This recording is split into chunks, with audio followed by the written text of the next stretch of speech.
आखिर ये डैशबोर्ड क्या दर्शा रहा है और आखिर इसको हमने किस तरह बनाया, इस तरह चार्ट हमने कैसे लिए।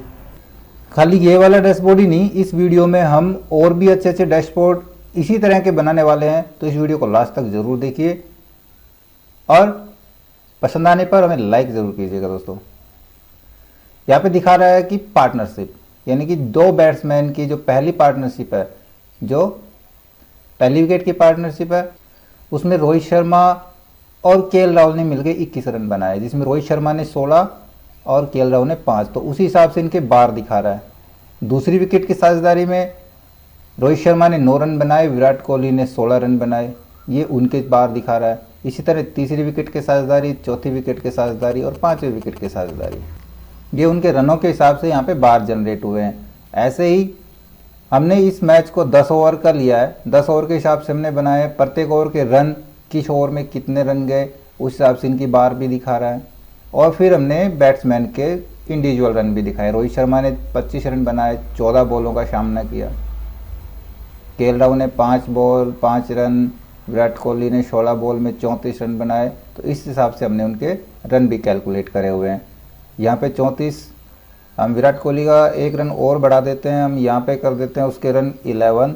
तो अब ये सही हो जाएगा, यहाँ पे 35 रन हो गए, बार भी हमारी सेट होगी 114 रन। टोटल 114 रन बने 4 विकेट पे 10 ओवर में। ये हमारी फाइल जब स्टार्टिंग में थी तब कैसी थी, वो फाइल मेरी इस तरह की थी। इसमें देखो, इसमें और इसमें कितना फ़र्क दिख रहा है। ये अमेजिंग डैशबोर्ड नज़र आ रहा है और ये हमारा सिंपल ही कुछ समझ में नहीं आ रहा। इसमें हमने इसको गौर से देखना पड़ेगा, कितने कितने रन गए हैं, किसने कितने बनाए। जबकि इस वाली सीट में हमको आसानी से पता चल रहा है किस कहाँ पे किस ओवर में सबसे ज़्यादा रन गए, या किसने सबसे ज़्यादा रन बनाए, किसने सबसे ज़्यादा बॉलें खाई है वहाँ पे। तो बड़ा आसान है। अभी मैं यहाँ पे प्लेन सीट है, फिर से आपको यूज़ करके बताता हूँ। पहले तो हम डैशबोर्ड को थोड़ा सा डैशिंग बना लें, कुछ कलर वगैरह डाल दें ताकि टोटल तो हमको अलग कलर से नज़र आ जाए। इन पे हमको बार नहीं चाहिए, हम यहाँ पे फिल कर देते हैं कोई भी एक कलर, कर दिया हमने फिल। अब इन वाले सेल्स पे बार चाहिए, इनको हम सेलेक्ट कर लेंगे कंट्रोल के साथ, कंट्रोल दबाए रखेंगे और माउस इन पे क्लिक कर लेंगे तो अलग अलग ये सेलेक्ट हो जाएंगे। इसके बाद हमने कुछ नहीं करना है, सीधा कंडीशनल फॉर्मेटिंग में जाएंगे। यहाँ पे आपको मिलेगा डाटा बार। डाटा बार में से हमको किस तरह का कलर चाहिए वो कलर हम वहाँ पे चुन सकते हैं। लेकिन हमको जो बार चाहिए, आप देख रहे हैं यहाँ पे हमारे लेफ़्ट से चल रही है, हमको लेफ़्ट से नहीं राइट से चाहिए। तो हम क्या करेंगे, मोर रूल्स में चले जाएंगे। ठीक है, मोर रूल्स में हम यहाँ पे सब कुछ ऑटोमेटिक रखेंगे। कलर जो हमको चाहिए वो कलर ले सकते हैं, और जो बार की डायरेक्शन है उसको चेंज कर लेंगे, उसको हम राइट टू लेफ़्ट कर देंगे और ओके कर देंगे। ठीक है, हमारी यहाँ पे बार बन गई। ऐसे ही इनकी बार बना लेंगे। इनको सेलेक्ट किया, कंडीशनल फॉर्मेटिंग, हम डाटा बार्स में गए और मोर रूल्स। यहाँ पे मोर रूल्स में जाने की जरूरत नहीं क्योंकि ऑटोमेटिक लेफ़्ट टू राइट आएगा। हम खाली कलर चुन सकते हैं जिस प्रकार का हमको कलर लेना हो। जैसे जिसके भी हम रन कम करेंगे, मैं इसके रन यहाँ पे 9 करता हूँ तो अब देखना यहाँ पे वो देखो बार छोटी हो गई ना, ये अपने आप जनरेट करेगी बार। ऐसे हमको रन्स पे भी चाहिए तो ये वाला डाटा सेलेक्ट कर लेंगे, फिर से कंडीशनल फॉर्मेटिंग में जाएंगे और बार के अंदर से हमको जिस प्रकार का यहाँ पे डिज़ाइन चाहिए वो डिज़ाइन वहाँ से चुन लिया और क्लिक कर दिया। यहाँ का चार्ट भी क्लियर, ये चार्ट बनाना है सेम टू सेम हम इधर से सिलेक्ट कर लेंगे। कंडीशनल फॉर्मेटिंग, डाटा बार्स, मोर रूल्स। मोर रूल्स में क्यों गए, क्योंकि इस बार हमको चार्ट राइट टू लेफ़्ट चाहिए, तो इसको हम चार्ट को कर लेंगे राइट टू लेफ़्ट। कलर जैसा लेना हो हम वो कलर वहाँ पे चुन लें, हमको ये कलर चाहिए, ओके। ऐसे ही इधर कंडीशनल फॉर्मेटिंग, डाटा बार्स, और यहाँ के कलर अगर ग्रेडियंट में लेना चाहें ग्रेडियंट में ले सकते हैं। ओके, आसान था, सिंपल था। अब थोड़ा सा और हटके बनाना चाहते हैं। एक सीट मैंने और ली है। पिछले वीडियो में मैंने आपको बताया था MIS रिपोर्ट के अंतर्गत ही ये वाली टेबल मैंने यूज़ करी थी, फिर से मैं यही टेबल यूज़ कर रहा हूँ। लेकिन हम डैशबोर्ड में इस टेबल को नहीं लेंगे। हम डैशबोर्ड के लिए मैंने यहाँ पे एक डाटा और तैयार किया है। क्या किया, यहाँ पे सेल्समैन के नाम और टोटल सेल्स उठा लिए खाली।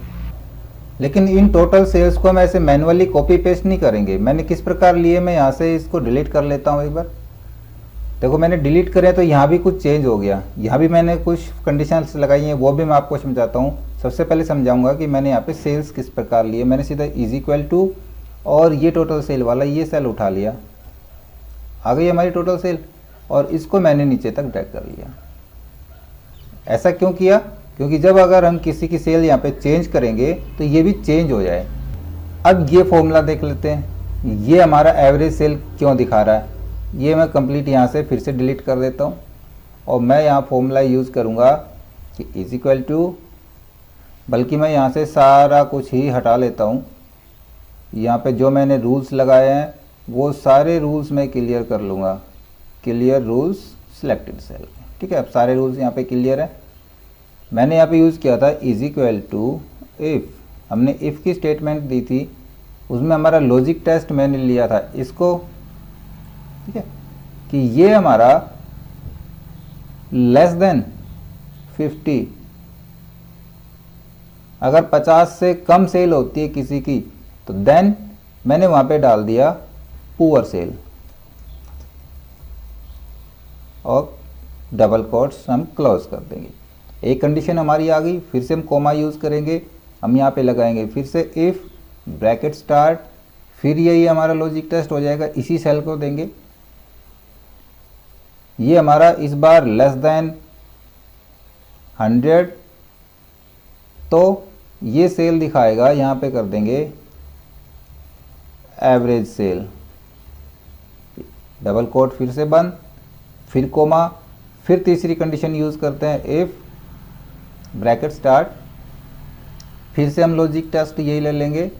ये हमारा इस बार ग्रेटर देन 100, 100 से ज़्यादा आ जाए तो डबल कोट शुरू करेंगे और वहाँ पे हम लिख देंगे एक्सीलेंट,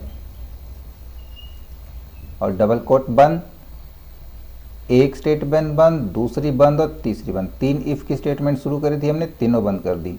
लेकिन इस फॉर्मूले में एक दिक्कत आएगी कि किसी ने अगर सेल 100 करी है पूरी, देखो 100 सेल है ना, तो उसका क्या दिखाएगा, क्योंकि यहाँ पे देखो हमने कर दिया लेस देन तो एवरेज सेल और ग्रेटर देन तो एक्सीलेंट।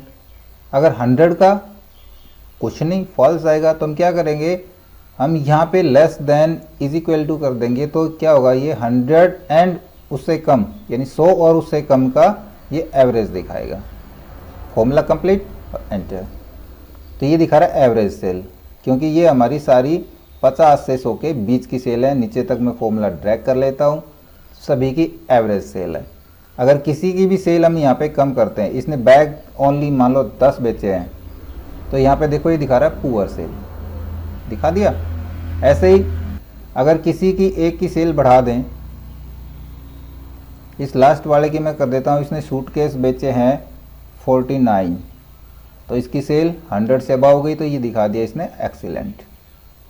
हम फिलहाल सभी की एवरेज रखते हैं। अब इसको बेटर लुक देंगे हमारे इस वाले डैशबोर्ड को। ये हमारा मेन डैशबोर्ड होगा जो हमने प्रेजेंट करना है। तो सबसे पहले हम इसको सिलेक्ट कर लेंगे, कंडीशनल फॉर्मेटिंग में जाएंगे और डाटा बार्स के अंदर जाके हम यहाँ पे कोई भी डाटा बार यूज़ कर लेंगे। हमने ये वाली डाटा बार यूज़ कर ली। अब आसानी से नज़र आ रहा है हमारे पास किसकी ज़्यादा सेल है, किसकी कम है। लेकिन यहाँ पे एक चीज़ की दिक्कत आ सकती है कि यहाँ मान लो हमने किसी की मैक्सिमम कर दिया कि भाई मैक्सिमम 150 यानी कि 150 पीस बेचने हैं, सेल्स 150 ही करनी है पर डे की या मंथ की। तो ये देखो 100 पे ही पूरा कॉलम हमारा फिल हो गया ना। और हमने बाय द वे यहाँ से नंबर हाइड कर दिए। कुछ इस तरह का चार्ट बनाना हो कि नंबर शो ना करे, खाली बार शो करे, तो हम क्या समझेंगे उसके लिए, हम इसको सेल को पूरी समझेंगे 150, है ना। तब क्या करेंगे, हम इस डाटा रूल में कुछ चेंज करते हैं। फिर से हम इसको सिलेक्ट करेंगे, कंडीशनल फॉर्मेटिंग, डाटा बार्स में गए, चलो इसी में हम चेंज कर देते हैं। हम सीधा क्या करेंगे, मैनेज रूल में चले जाएंगे, इसके अंदर हम करेंगे एडिट, और एडिट के अंदर जो हमारा देखो यहाँ पे ऑटोमेटिकली था, ये ऑटोमेटिकली को हम यहाँ पे कर देंगे नंबर्स में चेंज। यहाँ पे कर दिया हमने नंबर्स, मिनिमम वैल्यू 0 और मैक्सिमम हम कितनी चाहते हैं, 150 की सेल मैक्सिमम होती है, बस यही हमको चाहिए। ये हमने भर दिया, यहाँ पे फिल किया और ओके कर दिया, और इसको भी हम ओके कर लेंगे। तो अब देखो यहाँ पे सारे हमारे बार कम हो गए, क्योंकि मैक्सिमम तो 50 तो 150 तो किसी की है ही नहीं, जिसकी 150 होगी उसी का यहाँ पे कॉलम फुल होगा, वरना कम ही रहेगा। तो कम का मतलब है 100% सेल तो किसी ने भी नहीं करी है। अब और कंडीशन लगाते हैं हम, फिर से इसको सिलेक्ट करेंगे, डाटा कंडीशनल में जाएंगे, कंडीशनल फॉर्मेटिंग के अंदर यहाँ पे मिलेगा आपको एक हाईलाइट सेल रूल। इसमें हम क्या हाईलाइट करेंगे, सबसे पहले तो हम ले लेते हैं ग्रेटर देन। अभी देखते रहना मैं क्या करने वाला हूँ। ग्रेटर देन में हमने यहाँ पे डाल दिया 100, तो ये क्या करेगा, हम इसको करेंगे विद कस्टम के अंदर जाके कि भाई इस फ़ॉन्ट को हम बोल्ड कर दें और इस फ़ॉन्ट का कलर ग्रीन कर दें। जिसने 100 से अबाउ अगर सेल कर दी तो उसका ऑटोमेटिक ग्रीन आ जाए, ओके और ओके। तो अभी किसी का भी ग्रीन नहीं है क्योंकि 100 से अबाउ किसी ने सेल नहीं करी है। फिर से एक कंडीशन लगाएंगे, कंडीशनल फॉर्मेटिंग में गए, हाईलाइट रूल्स और लेस देन में हम डाल देंगे यहाँ पे 50, और इसको हम कर देंगे कस्टम फॉर्मेट्स के अंदर बोल्ड, और कलर डाल देंगे यहाँ पे रेड और ओके और ओके। ये हो गई। अब हम यहाँ पे जाते हैं और यहाँ पे किसी की भी सेल को कम कर देते हैं। मैं यहाँ पे कर देता हूँ इसकी सेल को 10 की 10 बैग बेचे हैं, तो इसकी सेल कितनी रहेगी 43, रेड पे दिखा दिया, यानी कि ये पुअर सेल के अंतर्गत आ गया। हमारे यहाँ पे दिखा दिया पुअर सेल, और ये रेड कलर से दिखा दिया, अलग से फिल कर रहा है। इसी तरह ये पुअर सेल भी हमको यहाँ पे देखना पड़ रहा है, ये भी एकदम से हाईलाइट होके आए। उसके लिए हम इसको भी सिलेक्ट करेंगे और इसमें कुछ थोड़ा सा डिफरेंस कंडीशन डलेगी। उसके लिए क्या करेंगे, फिर से हम कंडीशन फॉर्मेटिंग में गए और यहाँ पे जो हम देख रहे थे हाईलाइट सेल रो, इसके अंदर मिलेगा हमारे पास टेक्स्ट दैट कंटेंट्स, है ना। इसको ले लेंगे यहाँ से और यहाँ पे हम टेक्स्ट डाल देंगे पुअर सेल, और पुअर सेल के अंतर्गत हम इसको रख लेते हैं लाइट रेड फिल का बॉक्स हो जाए और डार्क रेड का टेक्स्ट हो जाए, यही रख लेंगे और ओके कर देंगे। तो ये हमारा अलग से शो कर रहा है। अब इसमें से जिसकी भी हम सेल पुअर करके देखें, हम कर लेते हैं इस बार इसकी 10 सेल कर दी हमने, तो ये पुअर हो गई एकदम से। इसने भी दोनों चीज़ें चेंज कर दी। फिर से एक फॉर्मेटिंग लगाते हैं, वापस हम कंडीशन फॉर्मेटिंग में जाएंगे, हाईलाइट सेल रूल, और उसके अंदर से फिर से टेक्स्ट, और यहाँ पे लिख देंगे एक्सीलेंट, और उसका हम फॉर्मेट कर देंगे ग्रीन फिल और डार्क ग्रीन टेक्स्ट, और ओके। अब देखते हैं किसी की भी सेल्स को हम बढ़ा के, यहाँ पे इसकी सेल्स बढ़ाते हैं। हमने कर दिया यहाँ पे 59 इसने सेल करे हैं, तो इसकी टोटल सेल कितनी होगी 142। ये भी ग्रीन कलर से दिखाया और इसको भी एक्सीलेंट बना दिया इसने। जिसने थोड़ी सी ज़्यादा करी होगी सेल, अगर हम इसकी 48 कर दें यहाँ पे, तो देखो ये 102 इसने टोटल आइटम बेचे हैं। ये भी एक्सीलेंट है, क्योंकि हमने क्या रूल डाले थे, हमने 100 अबाउ के लिए डाला था एक्सीलेंट। अच्छा डैशबोर्ड बन रहा है। हम अपनी टेबल्स में जो भी चेंजमेंट करेंगे, तो जो हमारा डैशबोर्ड हमने तैयार किया है ये वाला, ये हमारा एक बेटर लुक, एक अच्छी परफॉर्मेंस के हिसाब से एक अच्छी प्रेजेंटेशन दे रहा है। अच्छा लगा? थोड़ा सा और आगे बढ़ते हैं। हमने उस टेबल को थोड़ा और बढ़ा दिया जो हमारे सेल्समैन की थी। हमने बैग्स, सूटकेस, इनमें कुछ गैप डाल दिए। क्यों डाल दिए? क्योंकि हम जो बार कोड, जो बार दिखा रहे थे हम, परफॉर्मेंस बार, वो इन पे दिखा रहे थे। लेकिन अब हम चाहते हैं कि ये जो हमारे सेल हैं, ये नंबर्स हमको दिखाते रहें और हमारी बार यहाँ पे बने। तो किस प्रकार बनेगी? हम इनको यहाँ से कॉपी कर लेते हैं, कंट्रोल सी मैंने कर दिया यहाँ पे पेस्ट। इसको कॉपी करके यहाँ पे कर दिया पेस्ट, इसको कॉपी करके यहाँ पे कर दिया पेस्ट। ये हमने ले लिए। अब इनको सेलेक्ट करेंगे, 1 2 और 3, तीनों पे हम एक साथ लगाते हैं। कंडीशनल फॉर्मेटिंग में जाएंगे, डाटा बार्स, डाटा बार्स के अंदर हम चले जाएंगे मोर रूल्स। मोर रूल्स के अंदर ये जो हमारा डाटा बार है इसको हम शो बार ओनली पे क्लिक करेंगे। क्यों? क्योंकि इस बार हमको वैल्यू नहीं चाहिए, हमको सिर्फ बार चाहिए। बार के कलर क्या चाहिए वो कलर हम चुन सकते हैं। अच्छा सा लुक बने कलर्स का, हमने कलर ले लिया। ग्रेडियंट में लेना चाहें, सॉलिड में है, ग्रेडियंट फिल ले सकते हैं और ओके कर देंगे। तो ये देखो इस बार हमारी सिर्फ बार नज़र आएंगी, यहाँ पे कोई वैल्यू दिखाई नहीं देगी। हाँ, फॉर्मूला बार में जाके देखोगे तो वो वहाँ पे नज़र ज़रूर आएगी। इन सेल्स का नाम आप देख सकते हैं, परफॉर्मेंस लिख सकते हैं, जिससे आपको पता चल जाएगा परफॉर्मेंस। वैल्यू देखने की ज़रूरत नहीं है, वैल्यू में हमको देखना पड़ेगा किसकी ज़्यादा है, और बार में देखने से पता चल रहा है सबसे ज़्यादा वैल्यू इसकी है, यहाँ पे सबसे ज़्यादा वैल्यू इसकी है, यहाँ पे सबसे ज़्यादा वैल्यू इसकी है। ठीक है, आराम से देखने से पता चल रहा है तुरंत बार से। अब हमने छांटना है इनमें से जो टोटल सेल है, इस टोटल सेल में टॉप 3 सेल्समैन कौन से हैं, या फिर बॉटम 3 सेल्समैन कौन से हैं, या फिर बेस्ट सेल्समैन कौन है और बैड सेल्समैन कौन है। तो मैंने ये डाटा भी इज इक्वल टू के साथ यहाँ पे उठा लिए और इन कॉलम्स की हेडिंग मैंने डाल दी है, top 3 salesman, bottom 3 salesman, best salesman और बैड सेल्समैन। ये मैंने इज इक्वल टू के साथ उठाए। क्यों? क्योंकि अगर हम यहाँ पे टेबल्स में कुछ चेंजमेंट करें तो वो सभी में एक साथ चेंज हो। ये नहीं है कि यहाँ पे तो चेंज हो गया और ये बार हमारी कुछ और दिखा रही है, डाटा कुछ और दिखा रहा है। ध्यान रहेगा फ्रेंड्स। अब सिलेक्ट करते हैं इसको, हमने देखने टॉप 3 सेल्समैन किस प्रकार लगाएंगे हम। कंडीशनल फॉर्मेटिंग गए और यहाँ पे दिख रहा है आपको टॉप एंड बॉटम रूल्स। हमको टॉप देखने हैं तो हम टॉप 10 ले लेंगे। टॉप 10 में से हमने कितने देखने, टॉप 10 नहीं देखने हैं, 9 8 3 7 4 1 या जितने भी हमने देखने टॉप, वो वहाँ पे वैल्यू डालेंगे और किस कलर से हमने उसको फिल करना है वो कलर हम यहाँ से चुन ले। हम यहाँ पे चुन लेते हैं कस्टम में जाके, टॉप है तो क्या करें, बोल्ड कर लें और टेक्स्ट को तो नॉर्मल रहने देते हैं, फिल कर देंगे उसको हम ग्रीन कलर से। तो ये टॉप है तो ग्रीन कलर से फिल होने चाहिए ताकि दूर से नजर आए। और ओके, ये देखो टॉप 3 जो सेल्समैन है वो यहाँ पे ग्रीन कलर हो गए। बॉटम 3 हमने देखने हैं तो हमको दूसरा रूल चुनना पड़ेगा। कंडीशनल फॉर्मेटिंग में गए, टॉप एंड बॉटम रूल्स, यहाँ पे हम ले लेंगे इस बार बॉटम टॉप 10। बॉटम में हमने कितने देखने हैं, वहाँ भी बॉटम भी 3 देखने हैं तो ये लिया। फिर हमने कस्टम फॉर्मेटिंग करी, कस्टम फॉर्मेटिंग के अंदर इसको फिल कर देते हैं रेड कलर से।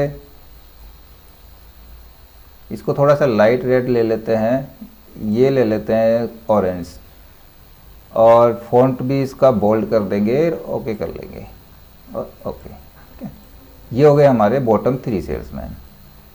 अब हमने देखना है टॉप सेल्समैन, वो हमने किस तरह से लेना है। टॉप सेल्समैन उसमें कोई अच्छा सा कलर डालें। और तो टॉप सेल्समैन के लिए क्या यूज़ करेंगे हम, फिर से conditional formatting, top 10 rules. Top 10 rules में हमको सिर्फ वहाँ पे एक ही चाहिए और हम इसको ले लेते हैं, साथ में कलर भी ग्रीन ले लेंगे और ओके। यस, ये तीनों क्यों दिखा रहा है, तीनों की 100% है तो बेस्ट सेल्समैन आ गया। तीनों की सेल्स हम अलग अलग कर लेते हैं, एक की कर देते हैं हम यहाँ पे 46, ठीक है, और एक की सेल्स हम बढ़ा देते हैं 29।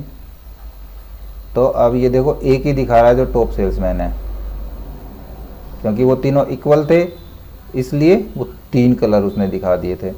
इस बार इसकी हम करते थे जो सबसे बुरा सेल्समैन है वो हमारा कौन सा है। टॉप 10 रूल्स के अंदर से हम बॉटम टॉप 10 ले लेंगे और वहाँ पे हम लिख देंगे सिर्फ एक और light read with dark red, okay. सिर्फ ये है हमारा पहला सेल्समैन 1, सबसे कम सेल इसी ने करी है। अब ये डैशबोर्ड भी हमारा आप चाहें तो एक ही टेबल से जनरेट हो जाए, जो हमारी ये वाली टेबल थी इसी से जनरेट हो जाए। तो हम क्या करेंगे, हम यहाँ भी सेम फॉर्मूला यूज़ कर लेंगे, वो वाली टेबल उठाएंगे। तो कैसे उठाएंगे, हम यहाँ पे करेंगे इक्वल, 3 नंबर टेबल में गए और हमने ये बैक्स वाला कॉलम लिया और यहाँ पे इसको हम ड्रैग कर दिया। ये भी हमको सेम यही चाहिए, तो इक्वल ये वाला सेल और एंटर, और इसको भी हमने नीचे तक ड्रैग कर दिया। ठीक है, ऐसे हम ये भी उठा लेंगे वही इज इक्वल टू के साथ। इस बार हमने ब्रीफ केस उठाने हैं, इसको नीचे तक ड्रैग कर लेना है, और यहाँ भी हमने इक्वल और इसको भी नीचे तक ड्रैग कर लेना है, और ये भी हमारे इक्वल इस सीट में जाके इसको उठा लेंगे, नीचे तक ड्रैग कर देंगे। इसको भी हम ये वाला सेल और नीचे तक ड्रैग कर लेंगे। ओके, अब होगा क्या, हमारा ये पूरा डैशबोर्ड भी, हमारा ये डैशबोर्ड भी कहाँ से चलेगा, सिर्फ इस टेबल से। देखो इस टेबल में मैं एक चेंजमेंट करता हूँ यहाँ पे कि इस वाले सेल्समैन 1 पे करते हैं, जो पुअर सेल है इसकी सेल हम बढ़ा देते हैं। यहाँ पे मैंने कर दिया 40 बैग्स इसके भी के, और 90 इसने सूटकेस बेचे हैं। तो ये दिखा रहा है ज़्यादा सेल गई, 90 नहीं, हमने यहाँ पे कम करना था, हम 85 करते हैं, क्योंकि 150 से ज़्यादा तो हम बेच ही नहीं सकते ना। ये हो गया 148, सबसे ज़्यादा सेल एक्सीलेंट दिखा रहा है। अब चलते हैं इस सीट के अंदर, यहाँ भी देखो 148, यहाँ देखो इसके सूटकेस सबसे ज़्यादा बिके हैं, उसके बाद बिके हैं इसके बैग्स, और सबसे कम बेचे हैं इसने ब्रीफकेस। इधर देखो यहाँ पे टॉप 3 में नाम तो है ही, इसके अलावा इसका बेस्ट सेल्समैन में भी नाम है, जो ग्रीन कलर से वहाँ पे दिखा रहा है उसको। लो बेस्ट गया ये वाला। ये सारा हमारा कौन सी टेबल से जनरेट है, सिर्फ एक टेबल से। हम एक टेबल से 1 2 3 टेबल हम एक साथ जनरेट कर पा रहे हैं, एक साथ हमारे चार्ट वहाँ पे काम कर रहे हैं। तो प्रेजेंट करने के लिए अब हमको इस टेबल की तो ज़रूरत ही नहीं है, ये टेबल हमको नहीं दिखानी है, इसको हम अलग से सीट में रख सकते हैं। मैंने यहाँ पे इसलिए रखी है ताकि एक साथ आपको मैं समझा सकूँ। इसको अलग सीट में रखेंगे, ये हमारा अलग सीट में आ गया, या फिर ये और ये वाला, ये तीनों हमारे एक सीट में आ सकते हैं। तो उस वाली परफॉर्मेंस को भी हम यहाँ नीचे रख लें, तो वो भी यहाँ पे एक साथ चेंज होती हुई नज़र आएगी। Okay friends, I hope friends video आपको ज़रूर अच्छा लगा होगा। हमें कमेंट्स में बताइए, हमारे वीडियोज़ को लाइक ज़रूर कर दीजिएगा, अच्छा लगे अपने दोस्तों में भी शेयर कीजिए ताकि और भी इसका फ़ायदा उठा सकें। और आप नए हैं हमारे चैनल पे तो हमें सब्सक्राइब भी ज़रूर कर लीजिएगा। धन्यवाद दोस्तों।